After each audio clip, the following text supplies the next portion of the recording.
নোপোৱাৰ ফলত তেওঁ পাঠদান কৰাৰ সময়ত এটা শ্ৰেণীত পাঠদান কৰাৰ লগে লগে অন্য এটা শ্ৰেণীৰ ল'ৰা ছোৱালীসকলে ঠাই অনুষ্ঠিত কৰিব, সেই পাঠদান কৰাত তেওঁ মনোনিৱেশ দিব নোৱাৰিব, ভালকৈ পাঠদান কৰিব নোৱাৰিব বুলি মই অনুভৱ কৰোঁ। এইটো মোৰ কথা, মই ভাবিছোঁ।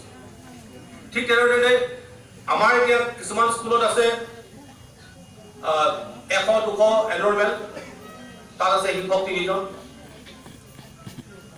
অনুপাত ক'বলৈ গ'লে 90জন শিক্ষক ছাত্ৰ ছাত্ৰীকে তেওঁ পঢ়াব পাৰিলেহেঁতেন, তাত 200জন ছাত্ৰ ছাত্ৰী পঢ়াব লাগে। অথনি চিংগুল টিচাৰৰ অংকৰে আপুনি অংক কৰিব যাওক, কোনজন শিক্ষকে ভালকৈ পাঠদান কৰিব পাৰিব? সদায় সমস্যা থাকিবই। কিন্তু সেয়েহে সময় আৰু তাৰোপৰি বাইদেউ অথনি অনুকিয়াই গৈছে, বাইদেৱে কৈ গৈছে, বাইদেউ ধুনীয়া ধুনীয়া পইণ্টখিনি কৈছে। সেই পইণ্টৰ ভিতৰত এটা পইণ্ট মই লৈছোঁ, ধাৰ কৰি লৈছোঁ বাইদেউৰ পৰা। সেইটো হৈছে পাঠ্যপুথিৰ যিটো আমালৈ পাঠ্যপুথি আহে কেতিয়াও সম্পূৰ্ণকৈ নাহে।